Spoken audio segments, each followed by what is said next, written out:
Shalom, selamat pagi semuanya. Wah, senang sekali. Akhirnya kita bisa bertemu kembali untuk sekolah minggu pagi ini. Kak Sarah mau nanya nih, sekarang siapa yang sudah siap sekolah minggu?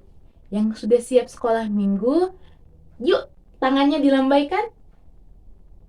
Hore, ternyata semua sudah siap sekolah minggu. Nah, karena itu sebelum kita memulai sekolah minggu, semuanya coba rentangkan tangan dulu. Rentangkan tangan. Iya, dilambai-lambaikan. Naik sampai ke atas. Dibawa ke depan dada. Lalu dilipat. Nah, sekarang semuanya ikuti Kak Sarah berdoa ya. Kita mau berdoa dulu. Meminta bimbingan Tuhan untuk sekolah minggu kita pagi ini. Tuhan Yesus, terima kasih untuk berkat-Mu pagi ini. Saat ini kami mau sekolah minggu. Kiranya Engkau memberkati kami. Terima kasih Tuhan. Terima kasih Yesus. Terima kasih Roh Kudus. Dalam nama Yesus kami sudah berdoa. Haleluya. Amin. Nah, sekarang kita mau menyanyi dulu ya. Semuanya bangkit berdiri yuk. Kita mau menyanyi menggunakan gerakan supaya kita tambah semangat untuk sekolah minggu. Yang masih duduk semuanya berdiri ya. Kita mau menyanyi. Kita mau menyanyikan lagu adalah Sukacita.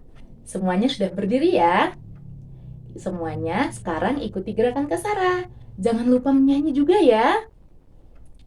Adalah sukacita di hatiku, di hatiku, di hatiku adalah sukacita di hatiku. Diberikan Tuhanku adalah sukacita di hatiku, di hatiku, di hatiku adalah sukacita di hatiku. Diberikan Tuhanku, aku bersyukur, bersukacita.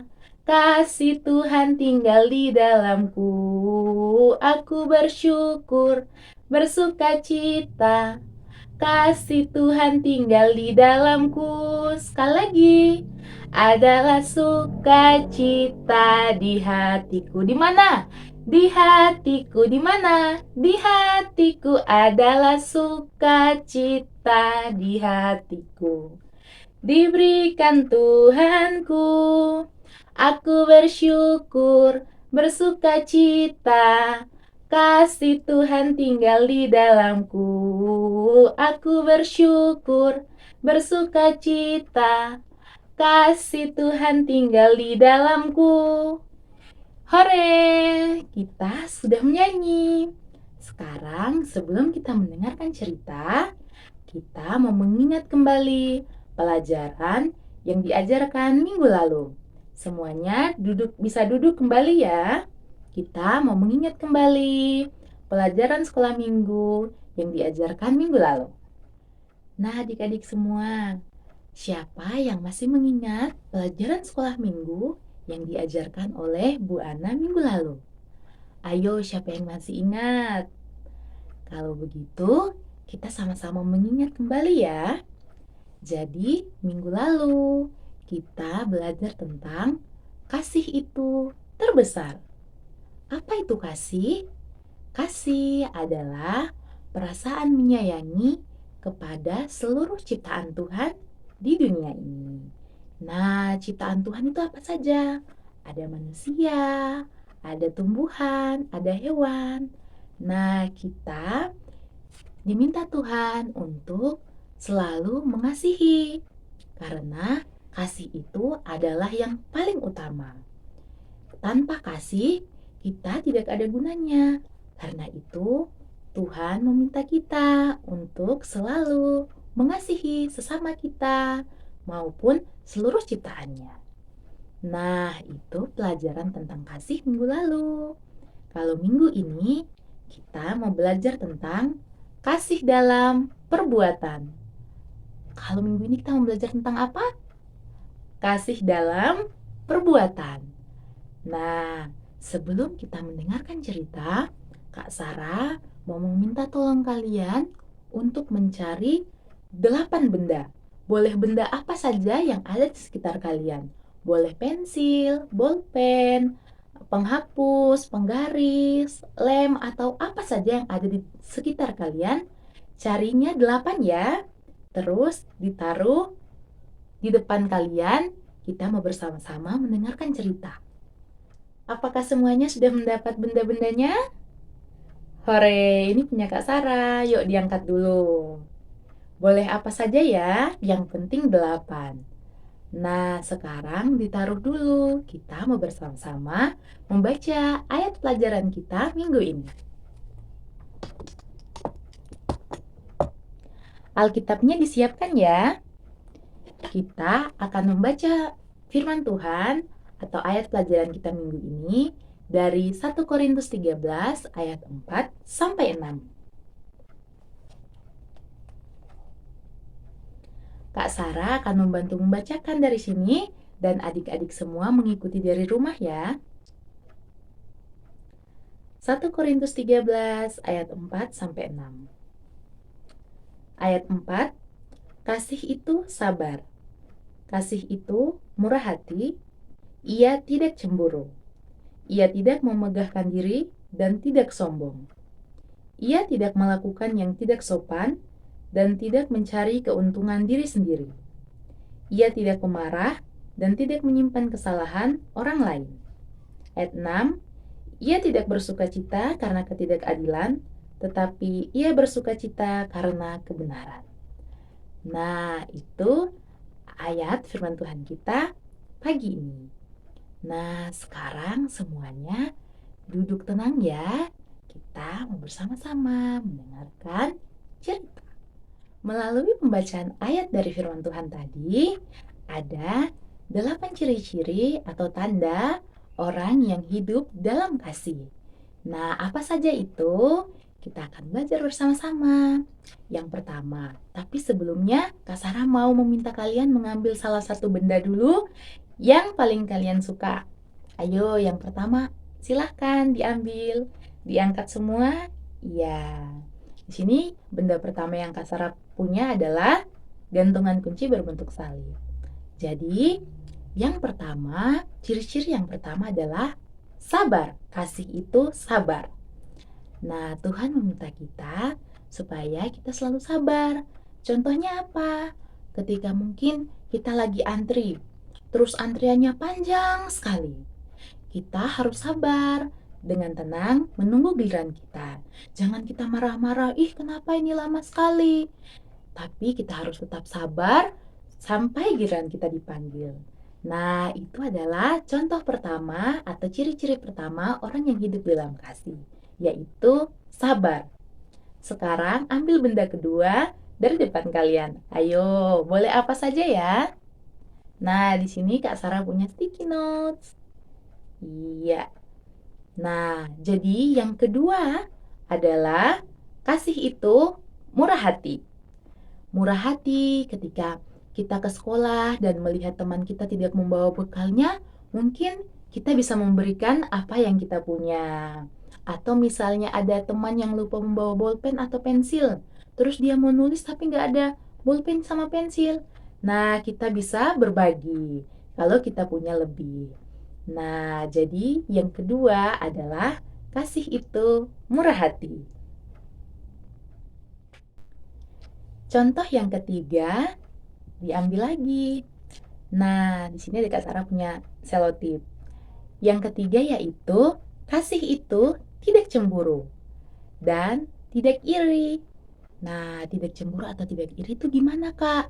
Kalau tidak cemburu dan tidak iri itu ketika kita melihat ada teman kita yang mempunyai mainan baru atau dia punya sesuatu yang baru, kita tidak iri atau kita tidak cemburu. Nah, itu adalah contoh ketiga. Nah, contoh yang keempat, ambil lagi ayo. Nah, di sini Kak Sarah ada peraut ya. Nah, yang keempat adalah kasih itu tidak sombong. Ah, bagaimana itu tidak sombong? Nah, ketika kita misalnya menjadi juara di kelas atau kita dibelikan sepeda baru sama papa sama mama. Nah, di situ Tuhan meminta kita supaya tidak boleh sombong. Kita tidak boleh pamer, ih aku punya sepeda baru, ih aku juara kelas. Tapi kita harus tetap rendah hati. Karena semua itu pemberian Tuhan. Nah, itu contoh yang keempat. Nah, sekarang contoh yang kelima yaitu kasih itu tidak melakukan yang tidak sopan. Oh iya, diambil dulu bendanya. Di sini Kak Sarah ada spidol ya. Nah, kasih yang tidak melakukan tidak sopan itu seperti apa Kak contohnya? Nah, contohnya ketika kita sedang berjalan terus tiba ada yang duduk, ada orang tua yang duduk, kita harus bilang permisi, kami mau lewat. Nah, itu contoh perilaku anak yang sopan. Atau misalnya ketika kita meminta tolong bantuan kepada orang yang lebih tua dari kita mengucapkan terima kasih setelah mereka membantu kita.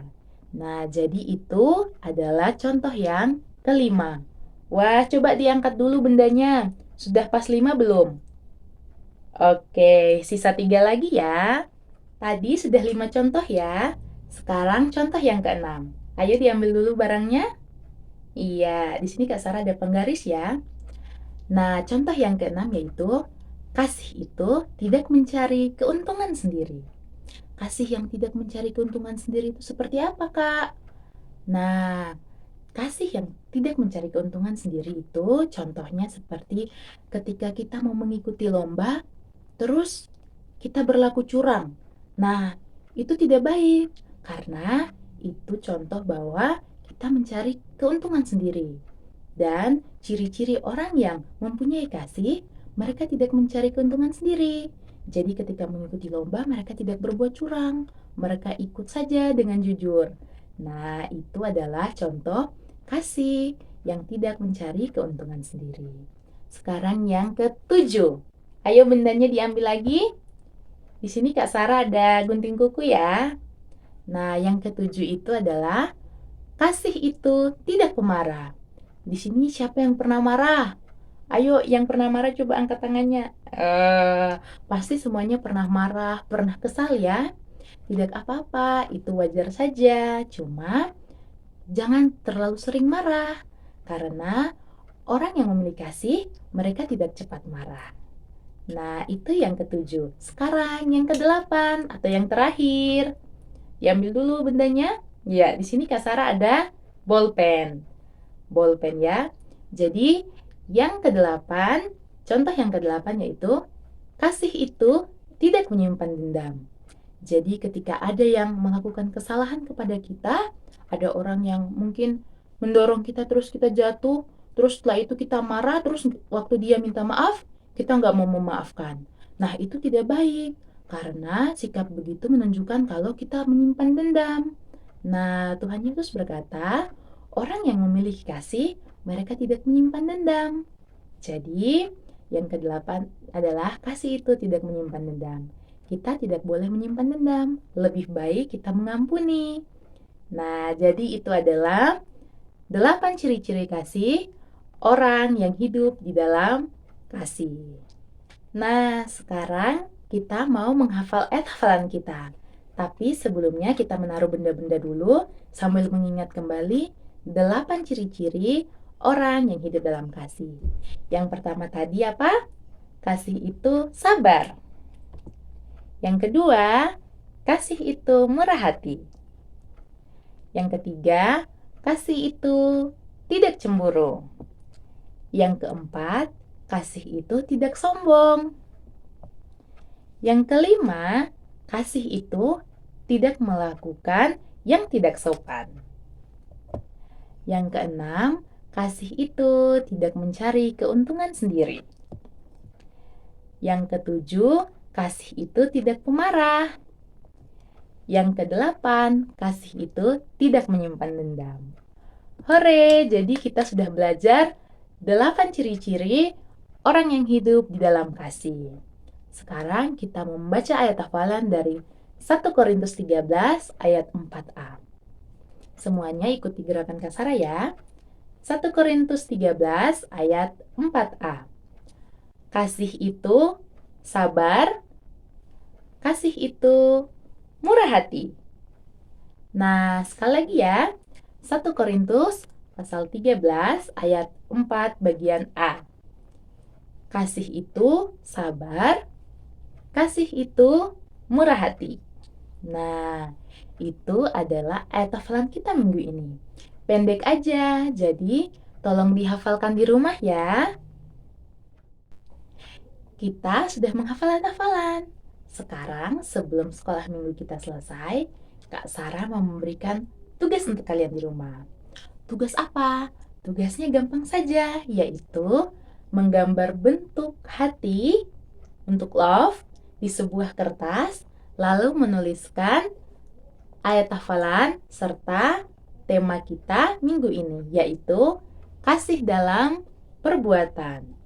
Nah, setelah kalian menulis ini di sebuah kertas, jangan lupa meminta orang tua untuk mengirimkan ke grup Indria ya. Nah, itu tugas kalian minggu ini. Nah, kita sudah selesai sekolah minggu. Tapi sebelum kita berdoa, Kak Sarah mau mengingatkan kita untuk jangan lupa memberikan persembahan ya. Nanti persembahannya bisa dititip ke papa atau ke mama. Nah, sekarang semuanya lipat tangan. Kita mau berdoa untuk mengakhiri sekolah minggu kita. Tuhan Yesus, terima kasih untuk bimbinganmu hari ini. Kami sudah selesai sekolah minggu. Terima kasih Tuhan untuk renungan hari ini. Ajar kami untuk selalu hidup di dalam kasih. Terima kasih Tuhan untuk setiap berkat dalam hidup kami. Kami akan melanjutkan aktivitas, kiranya Engkau memberkati. Terima kasih Tuhan, terima kasih Yesus, terima kasih Roh Kudus. Kami sudah berdoa. Haleluya, amin. Iya, sekarang sekolah minggu kita udah selesai. Jangan lupa untuk mengerjakan tugas ya. Sampai ketemu minggu depan. Jangan bosan-bosan sekolah minggu ya.